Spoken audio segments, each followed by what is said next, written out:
Hi hello welcome ಸ್ನೇಹಿತರೆ, mystery box ಚಾನೆಲ್ಗೆ ನಿಮ್ಮೆಲ್ಲರಿಗೂ ಪ್ರೀತಿಯ ಸ್ವಾಗತ.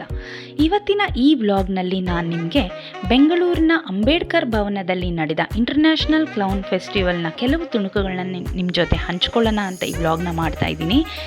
ಇಂಟರ್ನ್ಯಾಷನಲ್ ಕ್ಲೌನ್ ಫೆಸ್ಟಿವಲ್ ಬೆಂಗಳೂರಲ್ಲಿ ಅಂಬೇಡ್ಕರ್ ಭವನದಲ್ಲಿ ನಡೀತಾ ಇತ್ತು. ನಾವು ಭಾನುವಾರ ಶೋಗೆ ಹೊರಡ್ತಾ ಇದ್ದೀವಿ. ಸೊ ನೀವು ನೋಡ್ತಾ ಇರ್ಬೋದು, ಮೋಡ ಕವಿದ ವಾತಾವರಣ ಇದ್ದರೂ ನಮ್ಮ ಎಕ್ಸೈಟ್ಮೆಂಟ್ ಏನೂ ಕಡಿಮೆ ಇರಲಿಲ್ಲ. ಇಂಟರ್ನ್ಯಾಷನಲ್ ಕ್ಲೌನ್ ಫೆಸ್ಟಿವಲ್ನ ವಿಶೇಷತೆ ಏನಂದರೆ, ಈ ಇಂಟರ್ನ್ಯಾಷನಲ್ ಕ್ಲೌನ್ ಫೆಸ್ಟಿವಲಲ್ಲಿ 10 ವಿವಿಧ ದೇಶಗಳಿಂದ ಬಂದ 10 ವಿವಿಧ ಕ್ಲೌನ್ಗಳು ನಮ್ಮನ್ನು ರಂಜಿಸೋಕ್ಕೆ ಭಾರತದ 10 ವಿವಿಧ ಸಿಟಿಗಳಲ್ಲಿ ಈ ಶೋನ ನಡೆಸ್ತಾ ಇದ್ರು. ಅದರಲ್ಲಿ ಬೆಂಗಳೂರು ಒಂದಾಗಿತ್ತು. ಈ ವಿಶೇಷ ಅನುಭವವನ್ನು ನಾವು ಮಿಸ್ ಮಾಡ್ಕೋಬಾರ್ದು ಅಂತ ನಮ್ಮನೆ ಮಕ್ಕಳನ್ನೆಲ್ಲ ಕರ್ಕೊಂಡು ಹೋಗಿದ್ವಿ. ನೀವು ನೋಡ್ತಾ ಇರ್ಬೋದು, ನಮಗೆ ಅಲ್ಲಿ ಆಲ್ರೆಡಿ ರೆಡಿಯಾಗಿದ್ದ ಕ್ಲೌನ್ಗಳು ನಮ್ಮನ್ನು ಬರಮಾಡ್ಕೊಂಡ್ರು. ಅಲ್ಲಿ ಬಂದಿರತಕ್ಕಂಥ ಜನರಿಗೆ ಬೋರ್ ಆಗಬಾರ್ದು ಅಂತ ಎಷ್ಟಾಗುತ್ತೋ ಸಾಧ್ಯವಾದಷ್ಟು ಅವ್ರು ನಮ್ಮನ್ನೆಲ್ಲ ಎಂಟರ್ಟೈನ್ ಮಾಡ್ತಾಯಿದ್ರು. ಮಕ್ಕಳಂತೂ ತುಂಬಾ ಖುಷಿ ಪಡ್ತಾಯಿದ್ರು. ನೀವು ನೋಡ್ತಾ ಇರ್ಬೋದು, ತುಂಬ ಹುರಿದುಂಬಿಸ್ತಾ ಇದ್ರು, ತುಂಬ ಎಂಟರ್ಟೈನ್ ಮಾಡ್ತಾಯಿದ್ರು, ತುಂಬ ಮನೋರಂಜಿಸ್ತಾ ಇದ್ರು ನಮ್ಮನ್ನೆಲ್ಲ. ಅಲ್ಲಿ ಬಂದಿರೋ ಪುಟಾಣಿ ಮಕ್ಕಳೆಲ್ಲ ಕ್ಲೌನ್ಸ್ಗಳನ್ನು ನೋಡಿ ತುಂಬ ಎಕ್ಸೈಟೆಡ್ ಆಗಿದ್ರು. ಫುಡ್ ಕೌಂಟರ್ಸ್ಗಳು ಕೂಡ ಇತ್ತು. ಇಲ್ಲಿ ಬರಬೇಕಾದ್ರೆ ಅಂಬೇಡ್ಕರ್ ಭವನದಲ್ಲಿ ಇದು ನಡೀತಾ ಇರೋದ್ರಿಂದ ಕೆಳಗೆ ಸೀಟಿಂಗ್ ಕೆಪಾಸಿಟಿ ಇತ್ತು, ಮೇಲೂ ಕೂಡ ಸೀಟಿಂಗ್ ಕೆಪಾಸಿಟಿ ಇತ್ತು. ಬಟ್ ಕೆಳಗಿನ ಸೀಟಿಂಗ್ ಕೆಪಾಸಿಟಿ ರೇಟ್ಗೂ ಮೇಲಿನ ಸೀಟಿಂಗ್ ಕೆಪಾಸಿಟಿ ರೇಟ್ಗೂ ತುಂಬ ವ್ಯತ್ಯಾಸ ಇತ್ತು. ಸೊ ಕೆಳಗೆ 1500, 2000, 3000 ರೇಂಜಲ್ಲಿ ಸೀಟಿಂಗ್ ಕೆಪಾಸಿಟಿ ಇತ್ತು. ಪ್ಲಸ್ ಆ ರೇಟ್ಸ್ಗಳು ಹಾಗೆ ಇತ್ತು. ಸೊ ಮೇಲೆ ನೀವು ನೋಡ್ತಾ ಇರ್ಬೋದು, ನಾನು ನಿಮಗೆಲ್ಲ ಜಸ್ಟ್ ತೋರ್ಸೋಣ ಅಂತ ಮೇಲೆ ಬಂದಿದೆ. ಮೇಲಿನ ಸೀಟಿಂಗ್ ರೇಟೇ ಬೇರೆ ಇತ್ತು, 600, 800 ಅಂತೆಲ್ಲ ಇತ್ತು. ಸೊ ಅಲ್ಲಿ ನಾವು ಹೋದ ತಕ್ಷಣ ಅಲ್ಲಿ ರೆಡಿಯಾದ ಕ್ಲೌನ್ಸ್ಗಳು ಬಂದು ಮಕ್ಳಿಗೆ ಬೋರ್ ಆಗಬಾರ್ದು ಅಂತ ಅವ್ರ ಹತ್ರ ಏನೇನು ಇಕ್ವಿಪ್ಮೆಂಟ್ಸ್ ಇತ್ತೋ ಅದನ್ನೆಲ್ಲ ಇಟ್ಕೊಂಡು ಮಕ್ಕಳನ್ನು ಮನೋರಂಜಿಸ್ತಾ ಇದ್ರು. ನೀವು ನೋಡ್ತಾ ಇರ್ಬೋದು, ಈ ಥರದ್ದು ಎಲ್ಲ ನಮ್ಮ ಮಕ್ಕಳಿಗೆ ಹೊಸ ಅನುಭವ ಅಂತಲೇ ಹೇಳ್ಬೋದು. ಮಕ್ಕಳಂತೂ ತುಂಬ ಎಕ್ಸೈಟೆಡ್ ಆಗಿದ್ರು. ಆಚೆ ಮಳೆ ಬರ್ತಾ ಇದ್ರು ಕೂಡ ಪರವಾಗಿಲ್ಲ ಅಂತ ಹೇಳ್ತಾ ಇಲ್ಲಿ ಒಳಗೆ ಆಡಿಟೋರಿಯಮಲ್ಲಿ ಎಷ್ಟಾಗುತ್ತೋ ಸಾಧ್ಯ ಅಷ್ಟು ಎಂಜಾಯ್ ಮಾಡಿದ್ದಾರೆ ಮಕ್ಕಳು ಮಾತ್ರ. ಇಲ್ಲಿ ನೀವು ನೋಡ್ತಾ ಇರ್ಬೋದು, ಇದು ಸ್ಟೇಜ್ ಸೆಟಪ್ ಆಗಿತ್ತು. ತುಂಬಾ ವೆಲ್ ಡೆಕೋರೇಟೆಡ್ ಸ್ಟೇಜ್ ಸೆಟಪ್ ಆಗಿತ್ತು. ನಾವಂತೂ ಫುಲ್ ಎಕ್ಸೈಟೆಡ್ ಆಗಿದ್ವಿ. ಇದು ನಮ್ಮ ಮೊಟ್ಟ ಮೊದಲಿನ ಅನುಭವ ಆಗಿರೋದ್ರಿಂದ ಹೆಂಗಿರುತ್ತೆ ಇದು ಸರ್ಕಸ್ ಥರ ಅಂತ ಹೇಳೋಕ್ಕಾಗಲ್ಲ, ಸರ್ಕಸ್ಗಿಂತ ಸ್ವಲ್ಪ ವಿಭಿನ್ನವಾಗೇ ಇತ್ತು. ನೀವಿಲ್ಲಿ ನೋಡ್ತಾ ಇರ್ಬೋದು, ಇವರು ಮೇನ್ ಕ್ಲೌನ್, ಇವರು ಇಂಡಿಯಾದವರಂತೆ.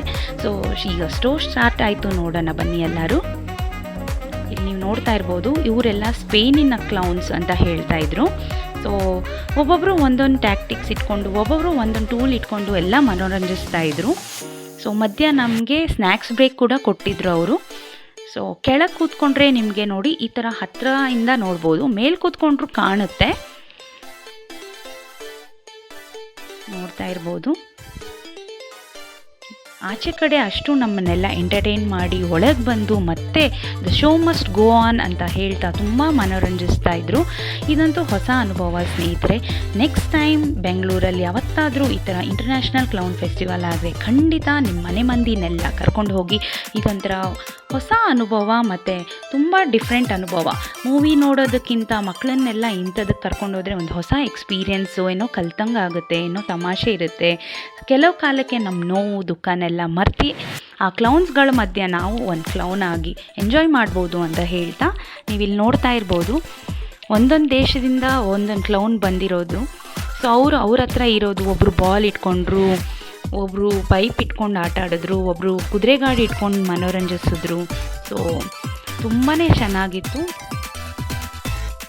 ಅವರು ಆಡಿಯನ್ಸ್ಗೆ ತುಂಬ ಎಂಗೇಜ್ ಮಾಡ್ತಾರೆ, ಪ್ರತಿಯೊಂದು ಆ್ಯಕ್ಟಿವಿಟಿಯಲ್ಲೂ ಅವ್ರು ಇನ್ವಾಲ್ವ್ ಮಾಡ್ತಾರೆ, ತುಂಬ ಲೈವ್ಲಿಯಾಗಿ ಇಟ್ಕೊಳ್ತಾರೆ. ಅದೇ ಈ ಇಂಟರ್ನ್ಯಾಷನಲ್ ಕ್ಲೌನ್ ಫೆಸ್ಟಿವಲ್ನ ವಿಶೇಷತೆ ಅನ್ಬೋದು.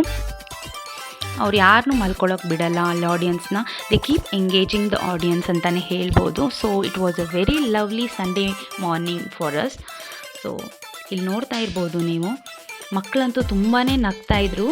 ಆದರೆ ಲೈವ್ ವಿಡಿಯೋ ಮಾಡೋಕ್ಕೆ ಅಲ್ಲಿ ತುಂಬ ಬ್ಯಾಕ್ಗ್ರೌಂಡ್ ಮ್ಯೂಸಿಕ್ ಎಲ್ಲ ಇತ್ತು, ಕಾಪಿರೈಟ್ ಇಶ್ಯೂಸ್ ಬರುತ್ತೆ ಅಂತ ನಾನು ಇಲ್ಲಿ ಹಾಕಿಲ್ಲ. ಸೊ ವಾಯ್ಸ್ ಓವರ್ ಕೊಡ್ತಾ ಇದ್ದೀನಿ ಸ್ನೇಹಿತರೆ.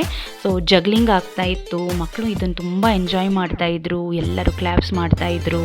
ಇದು ನೆಕ್ಸ್ಟು ಅಲ್ಲಿರೋ ಆರ್ಟಿಸ್ಟು ಅವ್ರವ್ರದ್ದು ಇಕ್ವಿಪ್ಮೆಂಟ್ಸ್ ಇಟ್ಕೊಂಡು ಬಂದು ಪ್ರದರ್ಶನ ಮಾಡ್ತಾಯಿದ್ರು. ಇಲ್ಲಿ ನೀವು ನೋಡ್ತಾ ಇರ್ಬೋದು. ಸೊ ತುಂಬ ಎಂಜಾಯ್ ಮಾಡ್ತಾಯಿದ್ವಿ ನಾವಂತೂ. ಆರ್ಕೆಸ್ಟ್ರಾ ಇತ್ತು ನೋಡಿ, ಇಲ್ಲಿ ಬಾಲ್ ಜೊತೆ ಮಾಡಿದ್ರು, ಆರ್ಕೆಸ್ಟ್ರಾ ಎಲ್ಲ ಇತ್ತು. ಒಟ್ಟಾಗಿ ಹೇಳಬೇಕು ಅಂದರೆ it is a good experience ಸ್ನೇಹಿತರೆ. ನೆಕ್ಸ್ಟ್ ಟೈಮ್ ಇದ್ದರೆ ಖಂಡಿತ ಮರಿದೆ ಹೋಗಿ ಒಂದು ಹೊಸ ಅನುಭವವನ್ನು ಪಡಿತೀರಾ ಡೆಫಿನೆಟ್ಲಿ ಅಂತ ಹೇಳ್ತೀನಿ. ಸೊ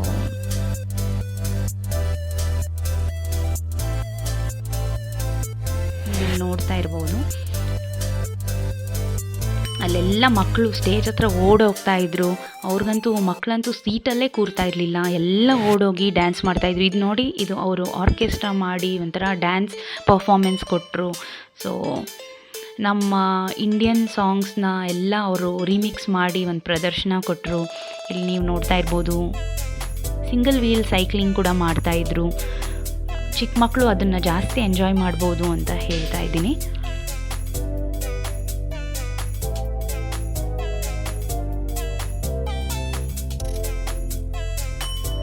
ಒಟ್ಟಾರೆ ಒಂದು ಒಳ್ಳೆಯ ಅನುಭವ ಸ್ನೇಹಿತರೆ.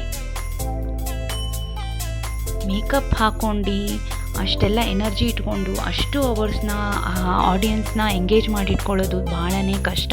So worth the money V spent ಅಂತ ಹೇಳ್ಬೋದು. ನಾವು ಒಂದು 600 to 800 ರುಪೀಸ್ ರೇಂಜಲ್ಲಿ ನಾವು ಟಿಕೆಟ್ ತೊಗೊಂಡಿದ್ವಿ. ಸೊ ನಾವು ಹೋಗಿದ್ದಕ್ಕೆ ನಮಗೇನು ವೇಸ್ಟ್ ಅನಿಸಿಲ್ಲ. ಸೊ ಇಲ್ಲಿ ನೀವು ನೋಡ್ತಾ ಇರ್ಬೋದು, ಅವ್ರದ್ದು ಬ್ಯಾಂಡ್ ಆರ್ಕೆಸ್ಟ್ರಾ ಒಂದು ಥೀಮ್ ಇದೆಯಂತೆ, ಆ ಥೀಮ್ ಸಾಂಗ್ ಎಲ್ಲ ಹಾಡ್ತಾಯಿದ್ರು. ಸೊ ನಮ್ಮನ್ನು ರಿಪೀಟ್ ಮಾಡೋಕ್ಕೆ ಹೇಳ್ತಾಯಿದ್ರು. ಸೊ ಅವ್ರ ಆಡಿಯನ್ಸ್ನ ಎಂಗೇಜ್ ಮಾಡಿ ಇಟ್ಕೊಳ್ತಾ ಇದ್ರು. ಸೊ ಇಲ್ಲಿ ನೋಡ್ತಾ ಇರ್ಬೋದು, ಸ್ಲೋ ಮೋಷನ್ ಬಾಕ್ಸಿಂಗ್ ಇತ್ತು. ಸೊ ಈ ವ್ಲಾಗಲ್ಲಿ ನಾನು ಕೆಲವೊಂದು ತುಣುಕುಗಳನ್ನ ಮಾತ್ರ ಹಾಕಿದ್ದೀನಿ. ಇದು ಪ್ಯೂರ್ಲಿ ನಿಮ್ಮೆಲ್ಲರಿಗೂ ತೋರಿಸಿ ನೆಕ್ಸ್ಟ್ ಟೈಮ್ ಈ ಥರ ಇದ್ದರೆ ನೀವು ಹೋಗಿ ಎಂಜಾಯ್ ಮಾಡಲಿ ಅನ್ನೋ ಒಂದೇ ಒಂದು ಕಾರಣಕ್ಕೆ ಈ ಒಂದು ವ್ಲಾಗ್ನ ಮಾಡ್ತಾ ಇದ್ದೀನಿ ಸ್ನೇಹಿತರೆ. ಸೊ ನಮ್ಮ ಮನೆ ಮಂದಿಗೆಲ್ಲ ತುಂಬ ಖುಷಿ ಆಯಿತು. ನಾವೆಲ್ಲ ತುಂಬ ನಕ್ಕೊಂಡು ಎಂಜಾಯ್ ಮಾಡ್ಕೊಂಡು ಅಂಬೇಡ್ಕರ್ ಭವನಿಂದ ಆಚೆ ಬಂದು ಅವತ್ತಿನ ಸಂಡೇನ ತುಂಬ ಚೆನ್ನಾಗಿ ಕಳೆದ್ವಿ ಅಂತ ಹೇಳ್ತಾ, ಈ ಥರ ಮುಂದೆ ಏನಾದರೂ ಇದ್ದರೆ ನೀವು ಫ್ಯಾಮಿಲಿ ಸಮೇತ ಹೋಗಿ ಮೇಲಿನ ಸೀಟಲ್ಲೂ ಕೂತ್ಕೊಂಡು ನೋಡ್ಬೋದು. ಅದೇ ಸಣ್ಣದಾಗಿ ಕಾಣ್ತಾರೆ ಸ್ವಲ್ಪ ದೂರ ಇರೋದ್ರಿಂದ. ಸೊ ಪ್ರಿಫರೇಬಲಿ ಕೆಳಗೆ ಸೀಟಿಂಗ್ ತೊಗೊಳ್ಳಿ ಅಂತ ಹೇಳ್ತೀನಿ. ಸೊ ಇಲ್ಲಿ ನೀವು ನೋಡ್ಬೋದು, ಸ್ಲೋ ಮೋಷನ್ ಬಾಕ್ಸಿಂಗ್ ಮಾಡಿದ್ರು, ತುಂಬ ಎಂಜಾಯ್ ಮಾಡಿದ್ರು. ಮಕ್ಕಳಂತೂ ಇದನ್ನು ತುಂಬ ಕಿರ್ಚ್ತಾಯಿದ್ರು, ಚಪ್ಪಾಳೆ ಹೊಡಿತಾಯಿದ್ರು ಎಲ್ಲರೂ. ಸೊ ತುಂಬಾ ಚೆನ್ನಾಗಿತ್ತು.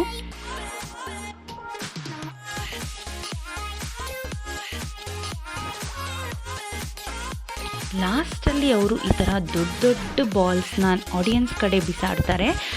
ಆಗ ಮಕ್ಕಳಲ್ಲದೆ ತಂದೆ ತಾಯಿ ವಯಸ್ಸಾದವರು ಎಲ್ಲರೂ ಎದ್ದು ನಿಂತು ಆ ಬಾಲ್ ಜೊತೆ ಆಟಾಡಿ ಸಣ್ಣ ಮಕ್ಕಳಾಗಿ ಹೋಗ್ತಾರೆ. ಈ ಥರ ನೋಡಿ, ಈ ಥರ ದೊಡ್ಡ ದೊಡ್ಡ ಬಾಲ್ನ ತಂದು ಬಿಸಾಡ್ತಾರೆ. ಮೇಲೆ ಕೂತಿರೋರ್ಗೂ ಈ ಥರ ಬಾಲ್ ಬಿಸಾಡ್ತಾರೆ. ಸೊ ಮೇಲೆ ಕೂತ್ರೆ ಇದೆಲ್ಲ ಅವೈಲಬಲ್ ಇರಲ್ಲ ಅಂದ್ಕೋಬೇಡಿ, ಮೇಲೆ ಕೂತಿರೋರ್ಗೂ ಇದೆಲ್ಲ ಕೊಡ್ತಾರೆ. So it was very well organise, ತುಂಬ ಚೆನ್ನಾಗಿ ಆರ್ಗನೈಸ್ ಮಾಡಿದ್ರು. ನೋಡಿ, ಈ ಥರ ಬಿಸಾಡ್ತಾರೆ. ಸೊ ದೊಡ್ಡವರು ಎಲ್ಲ ಒಂದು ಕ್ಷಣ ಮಕ್ಕಳಾಗೋಗ್ತಾರೆ. ಸೊ ತುಂಬ ಎಂಜಾಯ್ ಮಾಡಿದ್ವಿ. ಇದೆಲ್ಲ ನಮಗೆ ಹೊಸ ಅನುಭವ ಆದ್ದರಿಂದ ನಾವಂತೂ ತುಂಬ ಎಂಜಾಯ್ ಮಾಡಿದ್ವಿ. ಲಾಸ್ಟಲ್ಲಿ ಅವರು ನಮಗೆ ಗುಡ್ ಬೈ ಸಾಂಗನ್ನು ಹೇಳಿಸ್ತಾ ನಮ್ಮನ್ನು ಡ್ಯಾನ್ಸ್ ಮಾಡಿಸ್ತಾ, ಇಲ್ಲಿ ನೋಡ್ಬೋದು ಎಷ್ಟೊಂದು ಜನ ಬಂದಿದ್ದರು, ನಮ್ಮನ್ನು ಕುಣಿಸಿದ್ರು, ಹಾಡಿಸಿದ್ರು, ಎಲ್ಲನೂ ಮಾಡಿಸಿದ್ರು ಕ್ಲೌನ್ಸ್ಗಳು. ಸೊ ಒಟ್ಟಾರೆ ಒಂದು ಒಳ್ಳೆಯ ಅನುಭವ. ನಿಮಗೆ ಚಾನ್ಸ್ ಸಿಕ್ಕಿದ್ರೆ ನೆಕ್ಸ್ಟ್ ಟೈಮ್ ಹೋಗಿ ನೀವು ವಾಚ್ ಮಾಡಿದ್ರೆ ಹೇಗಿತ್ತು ಅಂತ ನಮಗೂ ಕಾಮೆಂಟ್ ಸೆಕ್ಷನಲ್ಲಿ ನಿಮ್ಮ ಅನುಭವಗಳನ್ನು ತಿಳಿಸಿ ಅಂತ ಹೇಳ್ತಾ ಇವತ್ತಿನ ಈ ಒಂದು ಸಣ್ಣ ವ್ಲಾಗ್ನ ಮುಗಿಸ್ತಾ ಇದ್ದೀನಿ. ನಿಮಗೆ ಈ ವಿಡಿಯೋ ಇಷ್ಟ ಆದಲ್ಲಿ ನಿಮ್ಮ ಫ್ರೆಂಡ್ಸ್ ಆ್ಯಂಡ್ ಫ್ಯಾಮಿಲಿ ಜೊತೆ ಶೇರ್ ಮಾಡ್ಕೊಳ್ಳಿ, ಹಾಗೆ ಲೈಕ್ ಮಾಡಿ, ಬೆಲ್ ಬಟನ್ ಒತ್ತೋದನ್ನ ಮರಿಬೇಡಿ, ಸಬ್ಸ್ಕ್ರೈಬ್ ಮಾಡ್ಕೊಳ್ಳಿ ಅಂತ ಹೇಳ್ತಾ ಈ ಒಂದು ವ್ಲಾಗ್ನ ನಾನು ಮುಗಿಸ್ತಾ ಇದ್ದೀನಿ. Thanks for watching dear friends.